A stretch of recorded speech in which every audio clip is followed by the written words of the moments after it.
I've been feeling like a shark in a shrimp tank. Big fish, small pond in the shrimp tank. When it's take a swim, only option is to win. In the murky water, not a thought of giving in. I've been feeling like a shark in a shrimp tank. Big fish, small pond in the shrimp tank. When it take a swim, only option is to win. In the murky water, not a thought of giving in. Welcome to the shrimp tank. Want to put it all together. This is big things. Doing big things. Chasing big dreams. Yeah, it's all real. This life's all that it seems. All the chicks scream. All the dudes yell. This is just what I do, and I do it well. With the flow fresher than the new shoe smell. Going through hell, but homie, keep going. You know the saying, you can reap what you sow in. So I don't chase girls. I just chase dreams. Play the same game, but we ain't in the same league. Running a campaign, Brody 2016. Like a phone to die, putting me in charge. I'm a general from the front, I'ma lead the charge. Like a federal, fell on my lap never. Going hard as ever. Notes. Good afternoon, everybody. Welcome to another episode here on the Shrimp Tank down here in Boca Raton, Florida. We run the show in collaboration with the FAU Adams Center for Entrepreneurship. This is your first time tuning in. You can watch these episodes live, broadcasted on Facebook, my Instagram account at Shrimp Tank Boca, of course, and get to really see our guests, what they're all about. And of course, you're listening on audio. We are on all the podcast apps. And of course, we put our guests up on the website, Shrimp Tank Boca. And then, of course, call them on Owl. We're the only podcast that I am aware of, right, Kevin? Where you get to chat one-on-one with our guests. Do you know of another podcast that does that? No. You can't get to the guests. It's too hard. They're too busy. It's too much trouble. But if you go on Owl, you can speak to our expert guest every single week. It's a great opportunity. I know. Where else can you sit back and open up a can of Celsius beverage at home and chat with your guests one-on-one on Owl? That's what I say all the time. Yeah, and it helps. It helps when you're busy, being able to reach right out and get a hold of somebody. And we're busy around here. So it's week 3, the veterans program and the boot camp. We've got some really promising fledgling veteran-owned business ventures. One in particular, a guy makes some really good hot sauce. So I've been enjoying some samples of that. Maybe we'll get into some samples today as well. It's a little early, but hey, why not? In addition to that, we have our big Innovate FAU event coming up on March 28th, just over a month away. Always looking for sponsors, partners, and anybody who wants to contribute or just come. It's a free event, open to the public, and it should be a good time out at Tech Runway, our new venture accelerator right here on campus. Why free? I feel like every event that they always have is like $10, $100. It's the first time I feel like free to get in. And is there a cap? Well, I give you a little bit behind the curtain, right? So there will be a cap on the people, but I expect it will sell out because it's going to be a pretty exciting event. We've got a lot of people that we want to be free anyways, right? Because we're doing this in conjunction with the FAU Tech Runway graduation, the big Adams Center annual business pitch competition. We're going to announce the winners and winners of the veterans pitch competition. So we have to let all those people in for free. So that's a lot of people. And then, if you do these things with sponsors, this is really behind the curtain, and I won't bore everybody with it, but if you give sponsors something that's free, it saves a whole bunch of paperwork. If you give them something that is valued at X amount of dollars, it generates more paperwork because they can't write off that portion for the IRS as a donation because it includes a ticket, and it's like I can't deal with. Let's just have a blowout event, make it free, but get registered if you want to come once that is available, and it's available now. It is available. I need to register. Yeah. So get registered, or you won't get in. Oh, that's awesome. I like what they're doing over there because I was part of, I guess, the last or the second one prior to this one, and good events like that are so phenomenal. Where you get to meet investors, you get to meet other entrepreneurs that have been through that environment. If you're thinking about joining the FU Tech Runway, you're a founder. You're trying to raise capital. They teach you so many different things, and most importantly, the network. Right, once you go through that program, you get invited back to all these events. Yeah, first dibs on free tickets, first dibs on having a booth often set up there, and even part of these things like the pitch competition to be a judge. So it's absolutely cool, and even close to us. They want to get on the Shrimp Tank, of course. A long wait to get on here, 2-3 months out. And a lot of times we meet folks over there, and then they get that opportunity to talk to you and I, which we're hard to reach people. And then all of a sudden, we're like, yeah, come on the show, because there's nothing better than an in-person meeting where you get to handshake someone's hand and pretty much, really can understand what they're up to. And, a lot of these messages on Instagram and LinkedIn, it's like, we really don't know. A lot of people fake that stuff, of course. But let's get into our guest today. This is the podcast where street smarts and book smarts collide. So I'm going to let Kevin do the honors and introduce our guest today. Oh, so our guest today is the CEO and founder of Fior Scotch, U.S. Marine Corps veteran, Major Eric Dominijanni. Hey, you got it. Something like that. He just said it super quick. Yeah, But yeah. I think he got it. He nailed He it. got it. He He did. Absolutely. Well, welcome, Eric. Welcome to the show. In this first segment of the show, what we like to do is talk about your origin of becoming an entrepreneur. So, how did it all start out? How'd you end up here? Okay, it's actually a very weird situation, just about happenstance. So when you're in the Marine Corps, I'm a New Yorker by birth. Oh no. Yeah. Should like we when- shut the episode off already? Ah, Kevin, what do you think? This happens on this show way too much. All right. I got to get more involved in the booking. No, that's cool. That's okay, just like 1/3 of the population of Southern Florida. I'm a New Yorker by birth, but I joined the Marine Corps, and I was stationed in some places that we can say were a little bit, maybe perhaps behind the time, definitely culinarily. And then I wanted to be a chef. I'm half Italian, I grew up, having a very good, I would like to say, refined sense of taste. And you go to a place and you realize that you want to get something to eat, something to drink, and every time you go out, it's always not what you wanted.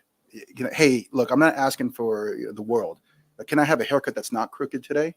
Can I have like a cheeseburger with no mayo and no mustard? Not a problem. And then the next thing you know, it comes with mayo. You got half of it right. I'm not asking for filet mignon, just no mayo and no mustard, and it just goes on. And I was stationed in a place called 29 Palms, the middle of the desert, 120-degree weather. Joshua, it's basically Joshua Tree, the best place you can eat. Comes with fries, everything comes with fries. So you start to get a little upset after a while, and all you want is what you ordered. So I was visiting some of my buddies. I spent a lot of time in Miami, working in the Caribbean, and I made it out to California. And I was in a bar. I was hanging out with my friends, and some guy comes up, and he's like, you guys in the service. And a friend started pointing at me. He's a Marine Corps. And he's like, I'd like to buy you a drink. Thank you for your service. And I was like, great. At first I thought the guy was hitting on me. Like it's, And then when I took one shot of what he gave me, I knew he wasn't hitting me because this was like the most horrible thing I've ever drank in my life. And I was just like, it literally left a bad taste in my mouth. And I was like, I can't drink this. This is just absolutely horrible. And I was just mad. I was just upset. And I was thankful, but I was just upset. And we're walking around and driving around throughout California. And my buddies are like, hey, calm down. So we get to a bar, and I just ordered some rum. Rum is safe. I know rum like the back of my hand. I worked in the Caribbean, like I said, for about, at the time, 3.5 years. And then this guy's like, I'm like, what do you have for rum? And he just had like basically well. And I'm like, is that all you got? The guy's like, dude, this is a Scotch bar. And I look up, and there's like 100 scotches. Huh. And I was like, wow. I think it was in Huntington Beach area. And I was like, holy cow. And he's like, yeah, this is a Scotch bar. So I threw out my credit card. I said, hey, teach me. He said, what do you mean? I go, teach me. I know nothing about scotches. I know rums like the back of my hand. I know this. I know that. I'm a chef. But I know absolutely. And how long ago was this? 2000, after 2012. So Okay. between 2012 and 2014. So I was like, and he was like, are you serious? And I'm like, yeah, absolutely. So he starts pouring me, okay, here's a shot of this, and you need to drink this with water. This is good, whatever. This is a Highland, this is a Speyside, and these are the attributes. So I was there probably for about 2 hours on a tutorial with this guy, and he was just so happy to pass knowledge down to me. That was like the greatest part. I was happy because I was learning something, but when you saw how happy this guy was to like, there's a guy who's actually interested in something that I absolutely love. So I left the place with a great taste in my mouth and a newfound, I would say, appreciation, I won't say a love, for scotches. All right. Scotches, bourbons, whiskeys, because it all eventually one led to the other. And I got home and I started my collection of scotches, whiskeys, things that I liked. I won't say they were all the best scotches or whiskeys in the world, but they were things that I enjoyed. I tried some great ones, some ones that I didn't appreciate too much. And eventually I decided to make I have dinner parties in my house all the time, probably once a week. And I wound up creating a legacy bottle or an infinity bottle. And for those of you who don't know what that is, imagine a bottle, usually of your favorite brown liquor. And you start off with a baseline. Like, I really, really like this base. This scotch was like really just, it has like all the elements I'm looking for. And then, I really, really wish it had a little bit more peat or a little bit more smoke or a little more salinity or brine to it. So then you add, 2 fingers or 1 finger of the remaining, Scotch, and then you keep adding over time. So I had a Scotch collection for, a couple of years, and I started my infinity bottle. And after a year or so, that was filled, and then I broke it open. And was this all while you were in the Marines? Yes. Yeah. Yep. Started that way, but it continued when I got out.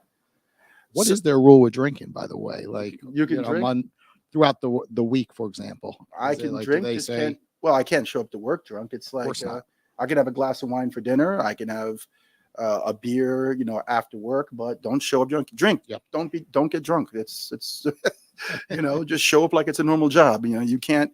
We're entrusted with the lives of Marines. With $1 million, several $1 million pieces of equipment that will crush everything in your path.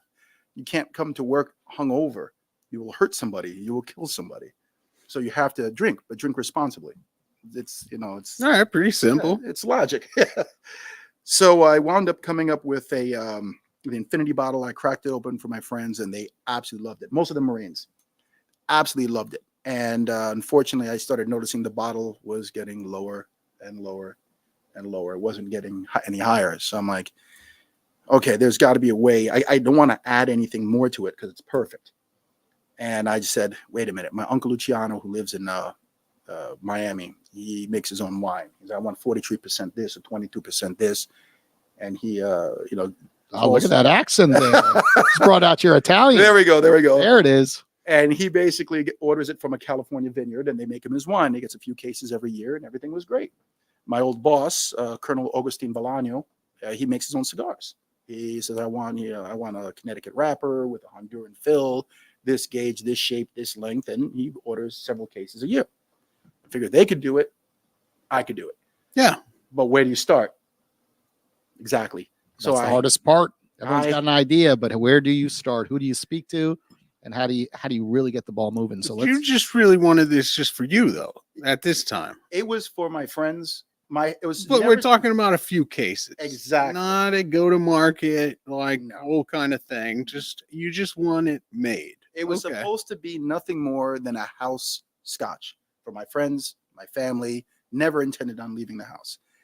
And then I remembered I had a good friend of mine who I see every quarter in Miami. We went to college together.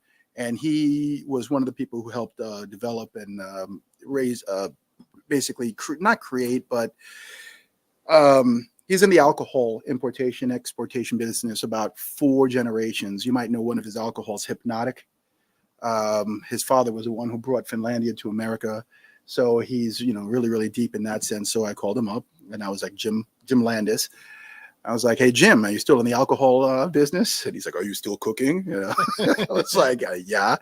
And I explained to him, I'm like, listen, I just wanted to know if I can get like a couple of cases of this a year. How would I do this? He's like, I'll be done in a couple of months. Let me go check it out. Stop drinking it. Capped it. He comes down, tried it. He's like, wow, this is some, pretty good juice. Yeah, I can bring it. He takes the bottle and he disappears. And several months later, he shows up with a few vials or tasters. And he says, okay, what do you think? And I did, the first one was good. Second one was amazing. And the third one was really good. So he's like, which one do you like? I like the middle one. He's like, that's the closest we were able to get to duplicating your Scotch. So we wound up going into, I won't even say production. I had about 6 cases, and I opened it up for my friends, and they loved it. Absolutely. They were like, this is amazing. I mean, where can I get a bottle? I'm like, it's not for sale. So, well, I'll buy a bottle off of you right now. I'm like, it's not for sale. I mean, I would charge you for dinner if that was like that kind of person, but this is. And what was the cost to just get that first round? Without going into details, let's just say that give us in a ballpark. It is extremely more expensive to make a small batch of Scotch than it is to go. So funny enough, I got involved in a beverage for a short time this summer before we learned some of the things. So I got a bunch of questions for you. And we mixed it. It was a tea infused with like cane sugar, Florida key lime, and then vodka. And it was carbonated. and it was fantastic. But yeah, just to get like what the equivalent of a 12-pack, it was like $480. Because then you have to realize. Well, it's being custom made, right? It's not a full Mhm. production run. They're gonna have to like make the assembly line to make it for you. It's the most expensive 12-pack I could imagine. And you have to take into consideration to make a Scotch, it has to come from Scotland. So there's import. It was ridiculous. But I had my my Scotch. My friends loved it. They told me, "Hey, can you get this? Can you get us a couple of bottles? We'll buy some." And so I called up Jim Landis again, and I said, "Hey, listen, my friends are really asking me, and I'm starting to look at this. I know it's good, but you're the expert in alcohol, not me. Do you think that it's good enough that I can get out of this house, that I can move out, get it to the general public?" And he says, "Listen, man, you have a pretty good product. It's legit. With the right marketing, with the right people behind you, you can get it out there and then market it." And here we are now. Yeah. I mean, that sounds so easy. That is not. No, it's not. It was luck. It is so complex to get it that first bottle. It Right? was And get the first one to sell, and Yeah, so let's logistics, and let's get dive in. Yeah, absolutely. Having my recent experience where I woke up from a crazy dream of like, wait a minute, what are we doing? So luckily I got out before we got too far in. What's the minimum production run? well for what we started off with my initial, which was 6 cases. But that okay. was just for me. That's not a production run. Yeah, Currently that's went at the crazy cost. Right. Yeah. We went up to we did 3,000 cases this year. How many are in a case? Those are 6-pack cases. Okay. So 6-pack cases, and then prior to that, it's a big investment, right? yes. Yeah. When we were looking at cans, the minimum is 30,000 units. So not quite as bad, but still Right. pretty serious investment. And then my big question, which we could never figure out how to solve, right? A lot of people don't understand some of the challenges with alcohol. It's actually relatively easy and somewhat inexpensive to develop a beverage, the actual fluid that goes into the drink. And then you've got, your packaging, which is highly regulated. So that kind of works itself out. You get to pick some of the designs, work with graphic designers. A few weeks later, like you got a thing, but distribution is a nightmare. There's all these rules about you can't do this, you can do this. Oh, you can't sell it like that. You can't store it there. Well, they can't drive it there because it's like, okay. So how did you address those issues and figure out some way to actually sell this to the market and get it distributed or sold directly? All right. So I had one thing that a lot of people, especially a lot of entrepreneurs, just don't have. I had an ace in the hole, my buddy, Jim Landis. When I tell you that I got this, I'm here because of luck. That is not an exaggeration. I actually knew the right person at the right time, and he's a person I trust very, very well. But I'm going to call that out. That's not luck. You were a good person to that individual for a long time. Yes. And people don't just wake up and help you. Right. Right. It's because you've done a lot of things, I'm sure, behind the scenes, back in Brooklyn, back down here in Miami, and you were always a good person. And that person then said, something, I get back to good people. Like, can you speak to that for a moment and then jump into? It's actually very funny. It's very funny you say that because I was in New York about 2 weeks ago, and I was talking to him, met his family, a bunch of people that we went to college. Sure. And then they were talking about, I was like, okay, here's a bottle. We were introducing it to his family, and they like it. And he's like, this is my friend Eric. He's my business partner. Like, oh, this is the guy, blah, blah. And it's like, and it was almost like a mafia movie. Like he was like, he's one of us. You can trust him. And I felt like so like, wow. Bring him in the back. Yeah, it was like, and she gave me a big hug. She's an absolute sweetheart. But the way he spoke about me that day, it's he knows a lot of the things I went through in the Marine Corps. We've known each other for quite a bit of time, and he's we reconnected years before, at least 10 years before we came up with this product. And the amount of trust that he has in me and I have in him is not something that you develop in a day. Yeah. You get to know a person through you really truly get to know a person, not when things are good, but when things are bad. All right. So I see. I was hoping for a solution to the distribution challenge, but you have a more personalized solution. Yes, know somebody. Right. So here's everything that I've experienced. This is not necessarily a solution. All right. So when you're in the alcohol business, and remember, I'm not an expert. I have people who are way smarter than me, way more experienced than me. These are things that I picked up from the Marine Corps, basic leadership training. No person can know everything. So surround yourself with people who are smarter, more experienced, whatever than you, and you'll go where you'll go far. So when in the alcohol business, every state has different laws. There's different tiers. Like in this state, I could sell directly to the consumer. In another state, I have to sell to you. So you could sell to you and then you sell to the consumer. And it goes on. And it gets even worse because every state has cities and every cities have counties. This city might have alcohol, but this is a dry county. Yeah. This city has a 2-tier. This one has a 3-tier. So this one, here's a great one. There's some states out there where if I sell it to you, you're my distributor, I have to stay with you for the life of that product. Excuse me, for the life of that product, I have to stay with him. I can't switch. So if he starts doing a bad job, crazy, right? I can't move.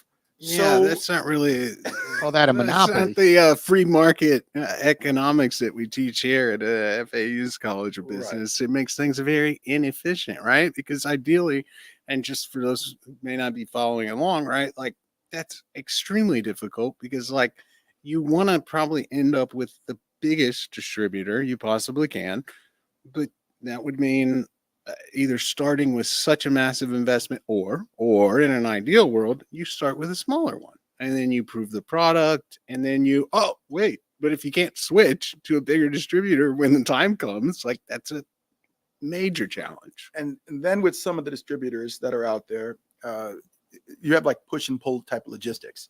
So for example, you might have a company goes like, hey, I want to get a product out there. I'm great. I've been doing this for 30, 40, 50, 100 years. That's awesome. But I don't want to work too hard. I'm only going to work with companies that everyone already knows. So imagine with your favorite vodka, your favorite, tequila, your favorite rum. It's like, I don't have to sell that. They're already established and they sell themselves. I'm the new guy. What that requires from these people, they have to get up and go out and say, you need to try Fior Scotch. I know the guy personally here, try a sip. That requires effort. Some people don't want to put the effort. So what does that mean? You have to put the effort. You have to go out there with the distributors. And when they go out to a liquor store, you knock on the door with them. The liquor store already knows the distributor. They already have a relationship with them. And then you have to use your charming personality, your great product, the pretty bottle or whatever it is you have to catch their attention, show them that it's a great deal. It's a great product, a great price, and that it's like specific people are maybe going to support that. And that's what I did. That's just to get it into the store. Mm-hmm. Once it's in the store, it also needs some supplemental marketing, pushing, buzz, awards like yours has, because then you got to get it off the shelf and out the door of the store after you had to work that hard to get it into the store. And you think a guy who owns a liquor store who has 1,000 different types of alcohols is going to say, hey, you need to let me put this one up front and promote it, like as opposed to a massive brand with an seemingly unlimited budget. Yeah, so tough. You have to go out there. You have to put the shelf talkers or little tags that say Fior Scotch, 93 rating from here. It's got a double gold from San Francisco and New York, world spirits competition. You have to put the tags or give it to them, and hopefully they put it there.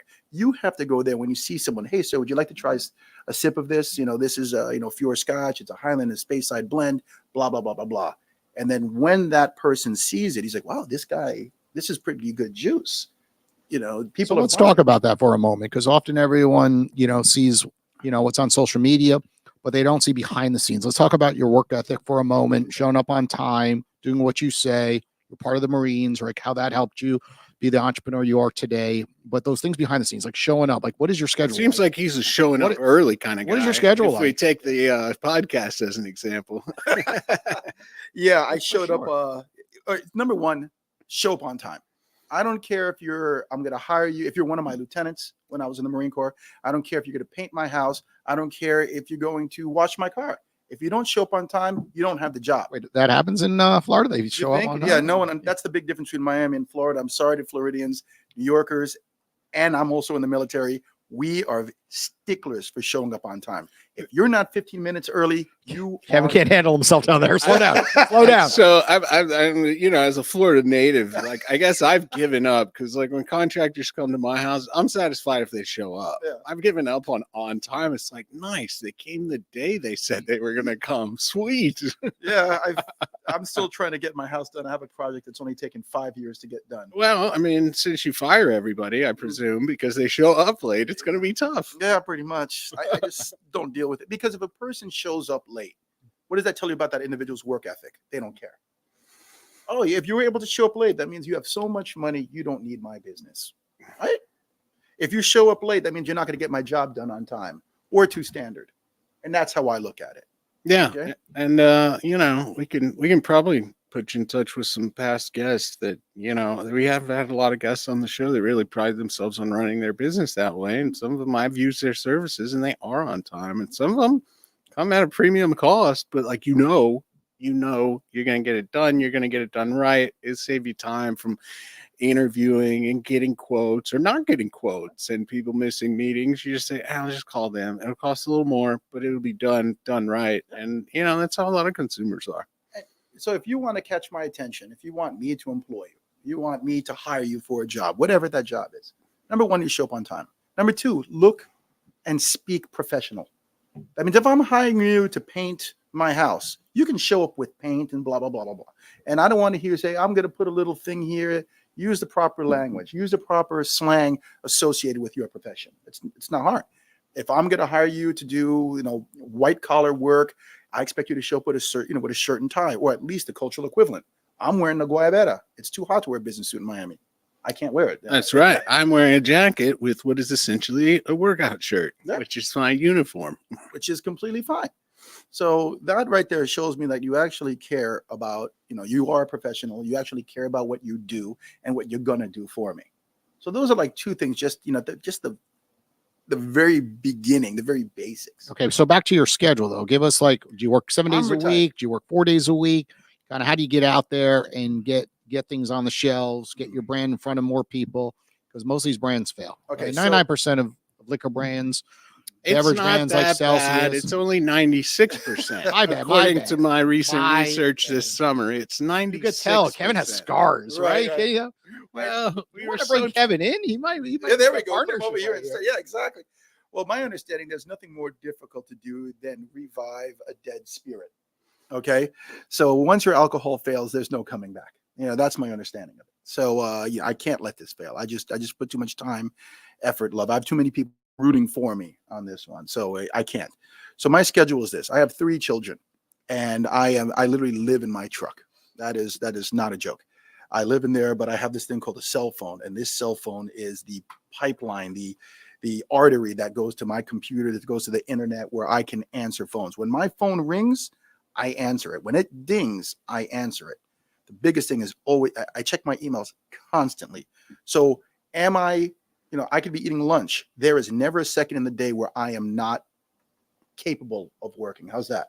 I like that because everyone like says, "Oh, I'm busy. Sorry, I didn't get back to you." You're like, "What are you talking about? You're glued to your cell phone for like 2 hours on Instagram and TikTok. You're seeing the dings, and even if you put it on, focus mode, you get home that night, and what do? You look at your messages. It's so darn easy to just message them back. Hey, I'm out at a meeting right now. I'll speak to you tomorrow, right? And how often are people late? And then they come up with some bullshit excuse, and they're like, "Sorry, I was late on the meeting." Blah blah blah. I was like, "Well, why did you not just text me or call me?" And there's a lot of research with this, right? Mhm. Because when I was in New York City, you couldn't prevent 2 hours of traffic on the BQE or the LA. You know that, I know that, right? yes. Same with going down to Miami. There's days where like you built in 20 minutes for traffic, and it took you an extra hour due to traffic. And people are normal when you just call them and say, "Hey, look, I am in bumper to bumper. There's a major accident." And they could even call you out on it. You go right to Google Maps. I've called people out. I go to Google Maps when people say they're behind, God. and I'm like, they're bullshitting me. And I'm like, I'm not taking this person if they're a new hire or just want to do business with me because they're lying, right? And the best thing about these cell phones is you could just call them while you're driving. You're not texting then. Say, "Hey, I'm running behind schedule." It takes you 15 seconds, and the person appreciates it so much, and they end up doing business with you. So there is a lot of books on this topic that people that get that call, they know you appreciate their time and they value you more, and and then do business with you. This is something that I picked up, obviously, while I was in the Marine Corps. We have a thing called POS reps, position reports or situation reports.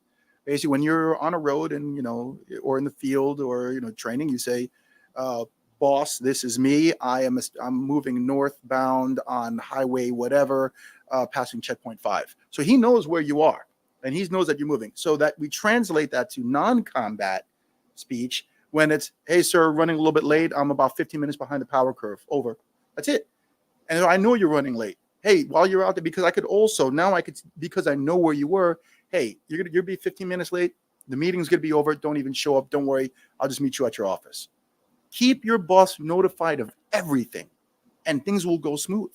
If you don't tell him where you are or that you're going to be late, you're not establishing a good relationship with him. Nope.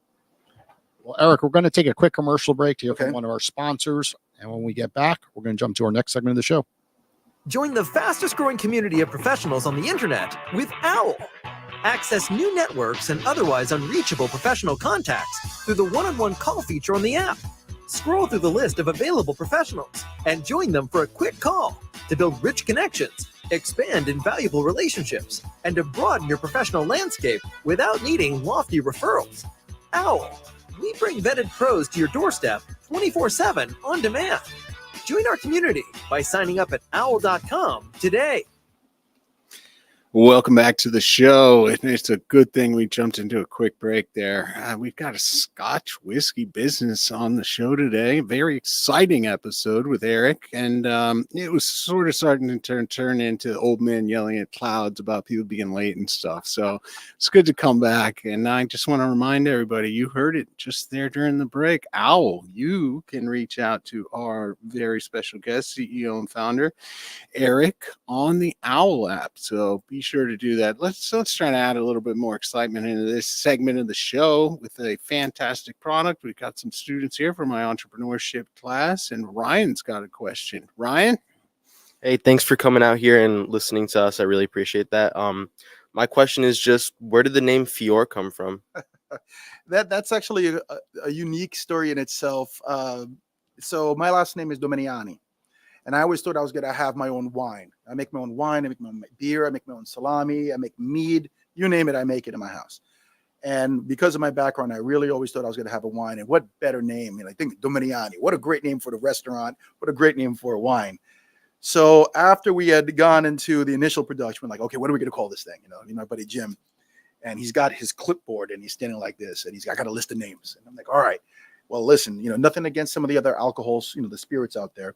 But I didn't want to be associated with some of the ones that are, peanut flavored whiskeys or honey flavored scotches. I said, this is pure. This is true. This is unadulterated. This is, just want to keep it in, an Italian name doesn't work with a scotch. So I go, what's your first choice? Then he goes, Fior.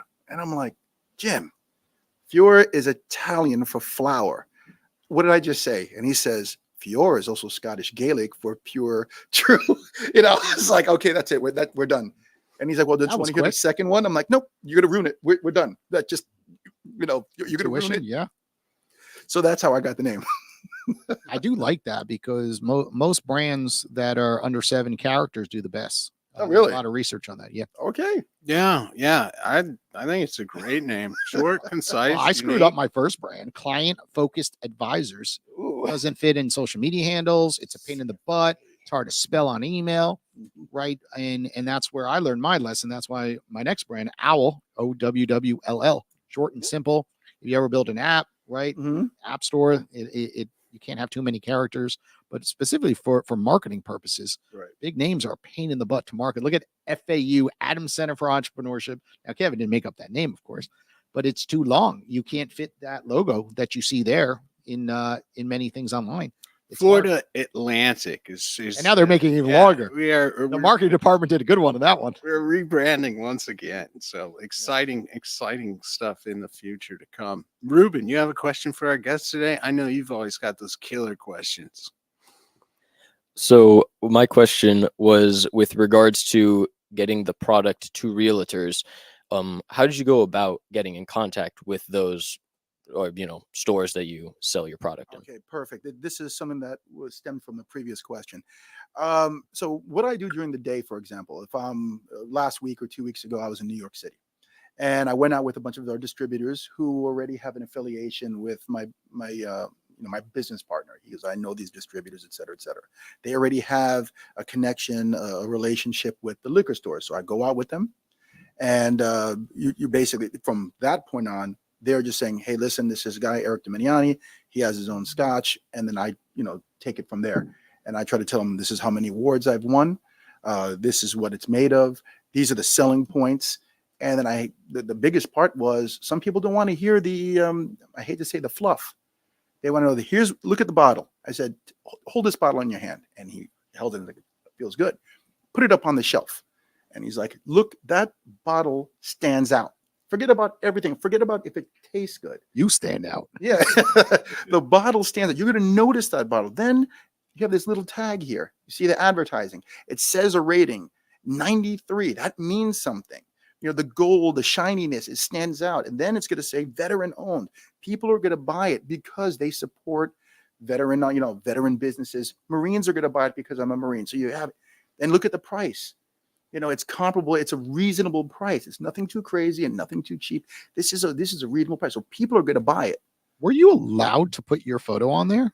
Is that not allowed in the biz? Well, I put my signature Okay. on the back, and that's a major thing for me. And the reason why I did, the first batch that we made, when we went to our initial production, I did not know whether once it got mass produced, if it was going to taste like I wanted it to, like my initial 6 cases.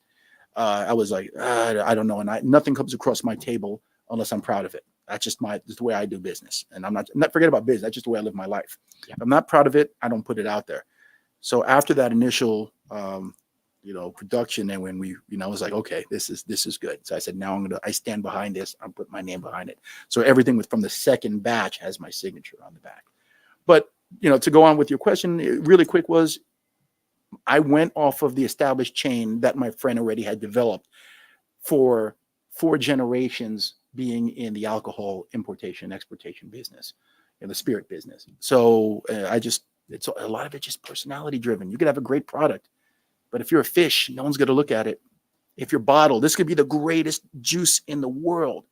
But if it's a bland, ugly bottle, no one's going to even try it. So talk to us a little bit more about the price point, and where is it? Is it kind of standardized across your markets, or does it vary? And what is the rationale kind of behind that price point? Okay, I did it this way. And this is things that I've learned from my buddy Jim, because I was looking at price points, et cetera, et cetera. So it goes for about $40 a bottle in the liquor store. That's what you should go, give or take $1 or $2 based on, the location that you're in. Okay. And I wanted to come up with if you go too low, scotches, generally you're targeting a male audience from 35 years and older.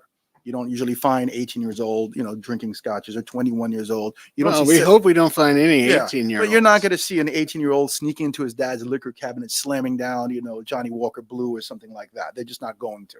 They're going to grab something that they're used to, that they know that it's not going to get their father, their grandfather upset. So when does a person start drinking scotch? Usually, like I said, about once they're you graduate college. Hey son, congratulations, we're going to open up. Your dog died. Oh, I'm sorry. Let's drink. Let's have a scotch. So I needed to price it for a person who probably has a steady income.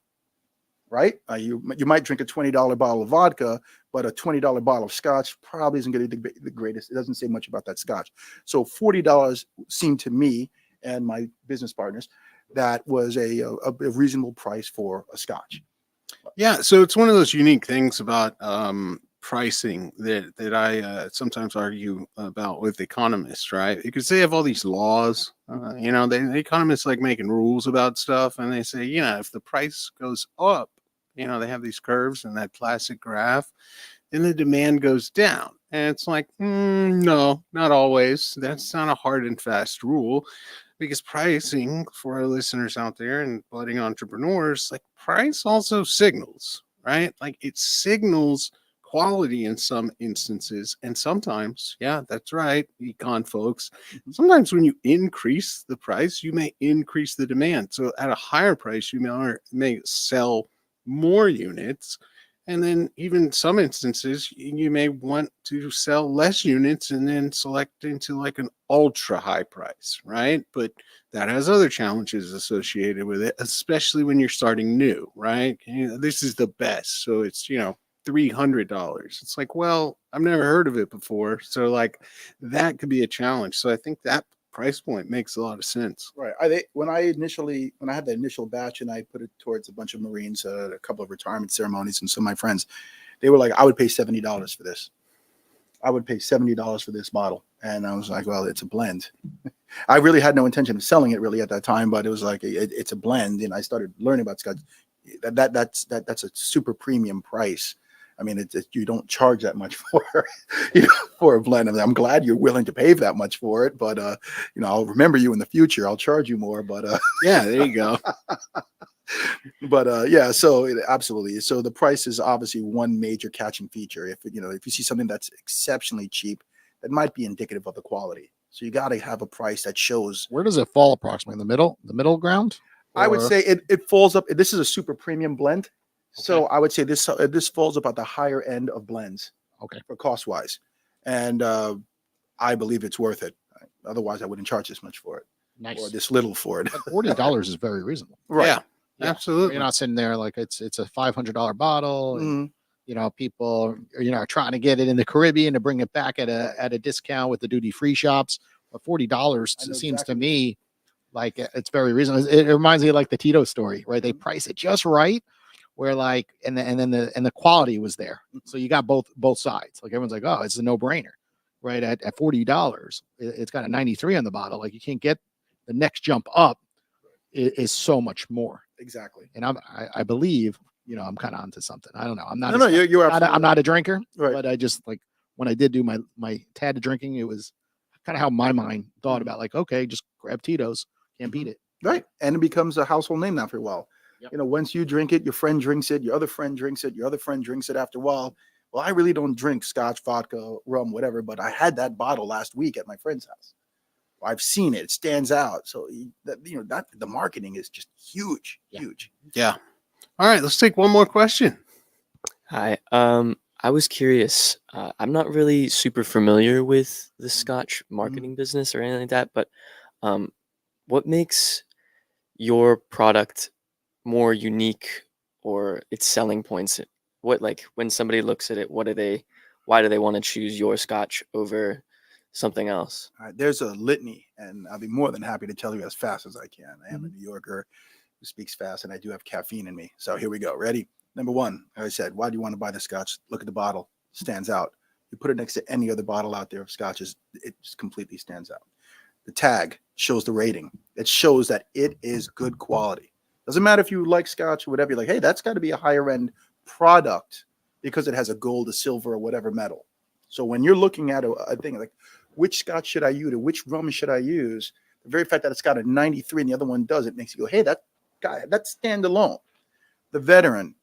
Okay, so being a veteran-owned Scotch, what does that do? I know Marines, soldiers, airmen, coasties, zoomies, all these veterans, all of these active duty guys, they're going to buy it to at least try it to help support me, because that's the way we are. The military is a very large, a dysfunctional family, if you will. Okay, so that's another one. The other one, one of the main points, and this is where I get a lot of flack. They're like, well, I only drink single malts. Excuse me. I'm like, okay, I got it. I completely understand that. When you have a product like that, like a single malt, it's like saying, I only eat Italian food from this region. Okay. If you deviate from the recipes and stuff from that region, it is no longer that. And you upset people like my father. You can't add onion to this dish because it's now a completely different dish. The great thing about having a blend is I could take the best elements from all the different regions to create something that you can't find in a single malt or any of the other, like pure, whether it's a vodka, tequila. That's the best part of it. Because, I don't drink Scotch because it's too smoky. I don't drink Scotch because it's too peaty. I don't drink Scotch because of it's this. Well, hold on a sec. if you don't like Scotch because it's too smoky or peaty, what if I told you that I agree with you? So I toned it down a little bit. I put a little bit element of smoke. There's a little element of brine. There's a little element, so everybody can enjoy it. Because if I drink something like some of the other ones that I started drinking, well, wow, that's too intense for me. It's too far left or too far right on the spectrum. But when you create a blend, you have the ability, and I would like to say, I created a balance, a very, very well balanced product. That's my selling point. Nice. Well, I've got a bunch more questions about these rankings and awards and those kind of things, but I'm going to save it for the next segment. Okay, let's take a quick commercial break to hear from one of our sponsors. We'll be back in a moment. Step into our state-of-the-art innovation lab and create your digital future. Oz uses cutting-edge technology and 22 years of industry knowledge to enhance customer experience through digital innovation in a variety of expertise. Oz is a leading global consulting company whose services and solutions are trusted by startup, midsize, and even Fortune 500 companies. Get to know more about Oz's Salus, a mobile solution bringing us back to max capacity, and their latest solution, Rainmaker, saving insurance companies years of work. To learn more about Oz and their exciting technologies, visit followoz.com. That's FOLLOWOZ.com. Oh, sorry. Good afternoon, everyone. Welcome back to this awesome episode. If you want to watch the film version, of course, head over to shrimptankpodcast.com. We put the video of every episode right up on our website or on our YouTube account. Okay, so Eric, on this part of the segment, it's called Plead the Fifth. We're going to ask you a question, and you can only plead the fifth one time. Okay? So be careful. All right. If you plead the fifth two times, you can't air the episode. Kevin doesn't allow it up on our website, so be careful. Okay, so give us the wildest story. Being in the Marines, it could have been, you were put on a mission and something went wrong, something went right. Just tell us a crazy story. Okay. That people don't often hear. All right. So Marines have a very sick sense of humor. I mean, just absolutely, it's hilarious. We call it gallows humor because we take times of adversity and we make it the norm. So I know when we have, we tell these jokes, people look at us like you're just sick individuals, and then we just laugh at you, So I'm going to try to put the one that's probably the most toned down for the civilian populace. We were in Iraq, and I was listening on the radio. I was in the command vehicle, and then I hear somebody calling over the net, and it's like, basically like headquarters. This is, Echo 5 Lima. Would be his nickname or his call sign, if you will. And he's like, hey, we need a new set of NBC, nuclear, biological, and chemical suits. And in the background, you could hear somebody screaming. And you just hear these Marines laughing. And he's like, get it off me. Get it off me. And we're like, you need a new uniform? Like, what happened? And I'm monitoring the net, and I could hear all this on the logistics chain. And he's like, yeah, we need a new NBC suit and a new set of boots and a new, like, what do you mean? Like, did you lose it? And I could hear all the traffic, and they were screaming. The background is getting louder. And finally, the sergeant just starts laughing. The Marine fell in a open sewer. Oh. So the story is he was like, he was just covered in filth, and then no one wanted to help him out. They were like, don't touch me. So, you learn how to find sometimes the most hilarious parts in the worst scenarios. All right, I'll start with an easy one. You alluded to some locations you really didn't like. Let's put one on blast. What is the worst place? North Carolina. North Carolina. You don't even have to ask me that question. In North Carolina. Really? I was there for whenever I was in a station that I didn't like, they would extend me there. So everyone would say in the Marine Corps, 29 Palms is the worst duty station you could ever be. It's the middle of a desert. There's nothing there. There's no offense. There's no women, no nightclubs. There's no booze. There's no good food. I mean, but at least you're in the middle of nowhere, but you're the center of everything. You're 2.5 hours from Vegas, 2 hours from LA. I mean, this is phenomenal. Lejeune, North Carolina. If you were a New Yorker or a Yankee of any form, and you're a city boy, and you're half Italian, it is hell.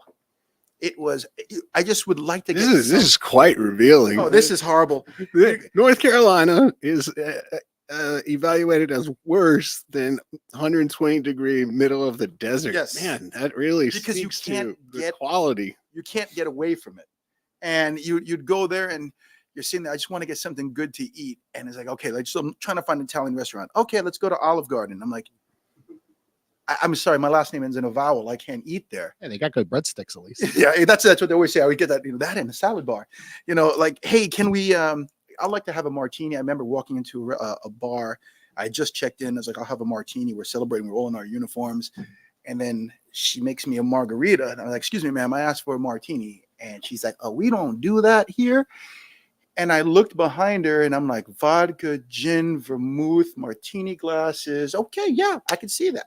So yeah, it was the armpit, if you will, of the culinary world, if you ask me. I have no problem saying that. All right. Okay, let's start with some hardballs. Okay. Come on. Yeah, Plead the I told fifth. you what I was going to get to, right? So let's talk about how your Scotch whiskey has been able to achieve all of these awards I was and these gonna go there. scores, right? Okay. Like, now, supposedly these are totally up and up, blind taste tests, but it's your first beverage out the gate. You had a lot of help. You have a lot of industry connections. Did you do anything to expedite or aid in your case for getting those awards? No, not at all. I think the reason why of course, I'm not going to say I'm putting out a bad product. Let's be honest, right? But when you think of Scotch, you're thinking of all the competitors that have been out there for a long time, that have been making it the same exact way for 10, 20, 30, 40, 50 years. Don't you get tired of that after a while? Don't you want to try something new? So I come in with, name me another veteran-owned Scotch. Maybe another Scotch that's made by an American. Maybe another Scotch owned by a New Yorker. Are there many veteran-owned This is the one. alcohol brands in general? Oh, yeah, alcohol brands. Yes, this is the one and only veteran-owned Scotch. I can go into like all my ethnicities and me. This is the only Scotch owned by a guy in Queens, probably. So this is interesting. So when they're doing these awards and taste testing and things, do they get then the whole case? All right, like the case for that product, meaning the bottle, the design, the logo, the story. Yeah, Okay, I haven't so been- they're evaluating the total Yes. package as opposed to just like I vial. envision a little tiny like blind. I cannot say, and it's not that I'm pleading the fifth for this one. I just have not, because I submit the bottles. I'm not sure what happens if it gets broken down into tasters. I'm assuming that's going to be part of it. It's supposed to be a blind test for some of them. Yeah. Other places they go, hey, it's a beautiful bottle. So Well, I mean, that makes sense to me. Right. I mean, a lot of the stuff's so highly regulated. There are a lot of similarities. So. Right. So it's, to me, what makes it, the other thing that makes standalone, I was saying before, why would I win? Because it's just different sometimes. You get tired of a pizza, get a calzone. Let me get a Sicilian, right? I'm tired of Chinese food today. Let's go for Japanese, So. All right. Fair enough. What you got for him, Jason? Well, he sounds like he's been to a lot of bars and restaurants in Miami, right? Living down there for almost 10 years now, he mentioned, and visiting his whole life. So I got to believe he's caught a couple that have been watering down some drinks, and he might know some bars, and he's like, I can't believe they would do that. He absolutely hates them, but they're popular bar or restaurant. Have you caught any down there that are playing games? I know that was big in New York, right? I didn't drink when A I little was extra in New York. water, I couldn't a afford little extra profit. I couldn't afford drinks when I was in New York. I wasn't able. You asked me all these great questions about restaurants in New York, and I was like, I was Yeah, you broke. didn't go there. Then. Yeah, I expensive. graduated college. and I Miami went- pricing, yes. Yeah. So But nothing in Miami. You didn't find I just feel like I've there's always seen- new people popping up, and then they're just Here's they're in some- it for the money, and then they're I've seen some shady. I've seen right? some very horrible things in the restaurant business. Remember, I am a chef. For those of you who don't know, I went up against Bobby Flay many years ago. Throw down with Bobby Flay. Oh, nice. Season 1, episode 5. I actually beat him. I filleted Bobby Flay, according to my friends. Nice. So I've been, cooking is in my blood.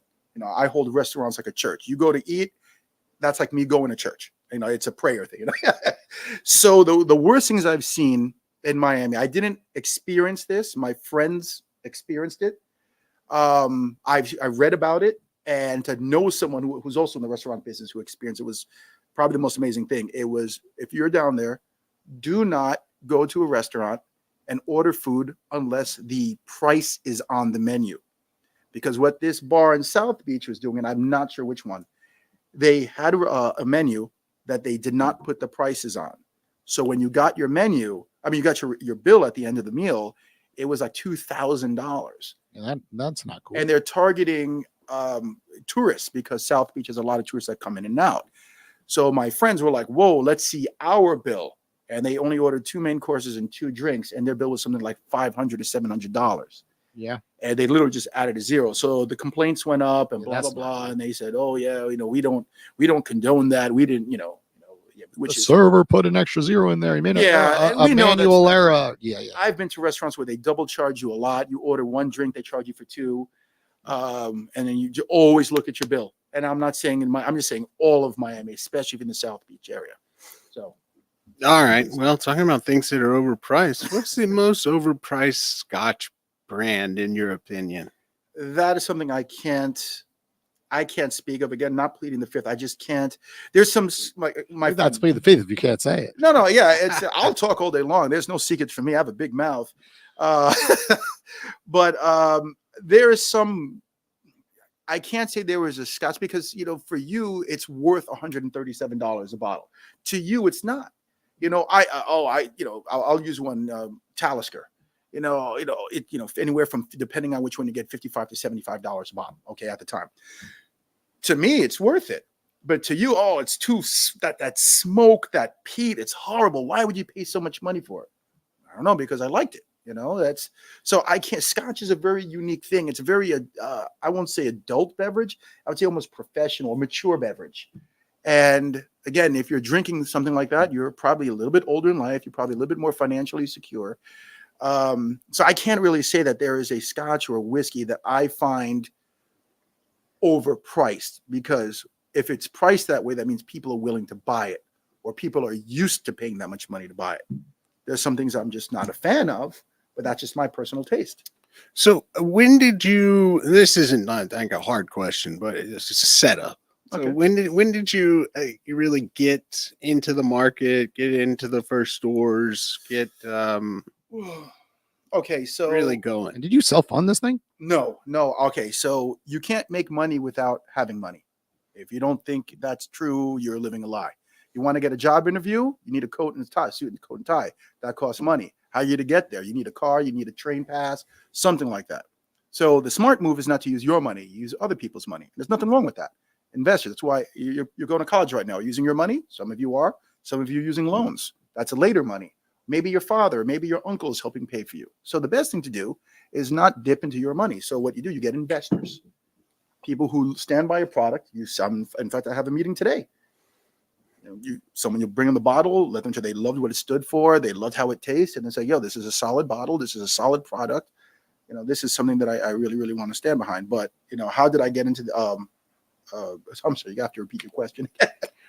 I was thinking when, but then I was depending on where you ask, I was going to ask you about how much you have at risk. But so you have taken outside funding from investors early on, or yes, from the later? very, very beginning. That was because I have my buddy, my business partner. It's hard to say business partner, buddy, because there's times we put one hat on and then we take it off. Absolutely, We sure. disagree, Mentor. and then we take the hat off, and then we're friends again. So he basically, because he already has investors for when he had Hypnotic, or when he had Frisky Whiskey, or some Sia, or some of the other alcohol labels that him or his family were involved in. So it's very easy to say, hey, I was successful with this alcohol. I was successful with this alcohol. You made money off of this alcohol, this alcohol, this alcohol, this alcohol. I have a new one. And because of that, it's very easy for someone like him to walk in the door and say, hey, millionaire Bob. So how much, if you're not gonna plead the fifth, you said, how much did he put into the business? Jim's your guy. Yeah. So will you tell our audience, was it 2 million, 10 million, 14 million? Give us the number, approximately how much he put invest, or plead the fifth. No, I'm not. I don't know. Actually, I don't know exactly how much money that he put in. of his own money. No, I don't.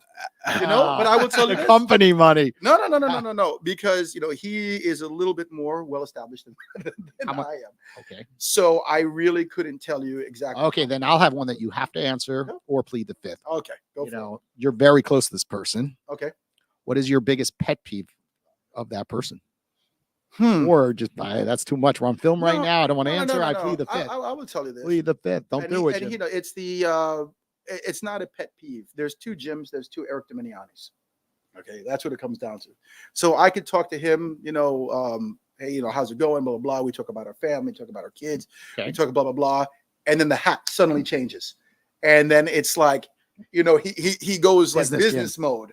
Yeah, on me, and then it's like, okay, and then he flips. Like there's no transition into it. He just literally goes from one to the other, and it's not a bad thing because usually, before this, we spoke only as friends, and when he speaks to other people, he only speaks business. I'm kind of in that gray area, so the minute I mention something, he just changes. That, and there was one more. It's not necessarily a bad thing.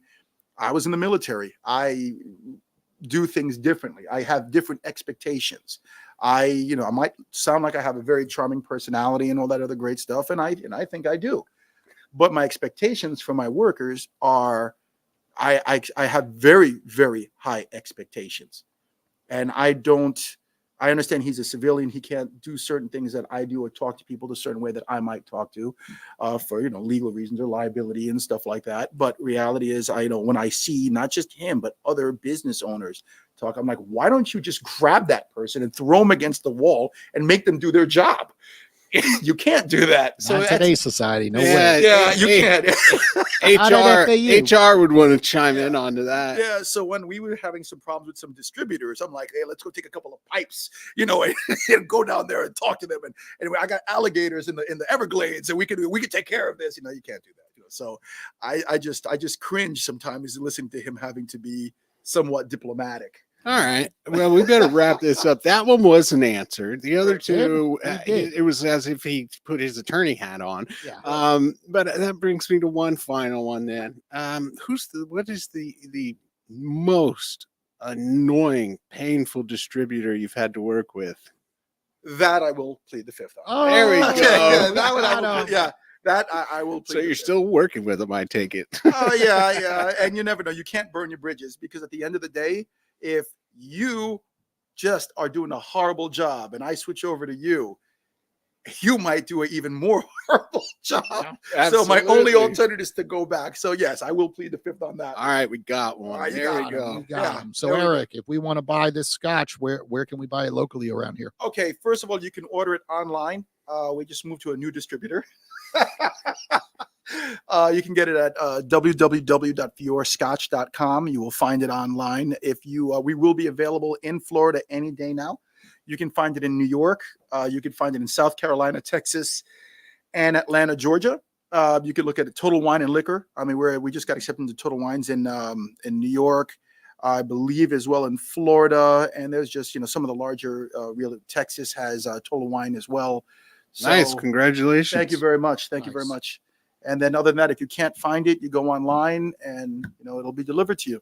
Hey, everything online. So that's all we need to know. Go right on to the website, order it, get it to your door in a few days. Awesome. Well, Eric, thank you for joining us on the Shrimp Tank today. For everyone listening, we'll be back next Wednesday around 1 p.m. Take care. Kill. Like a shark in a shrimp tank. Big fish, small pond in the shrimp tank. When it take a swim, only option is to win. In the murky water, not a thought of giving in. Welcome to the shrimp tank. Doing big things, chasing big dreams. Yeah, it's all real. This life's all that it seems. All the chicks scream, all the dudes yell. This is just what I do, and I do it well. With the flow fresher than the new shoe smell. Going through hell, but homie, keep going. You know the saying, you can reap what you sow in. So I don't chase girls, I just chase dreams. Play the same game, but we ain't in the same league.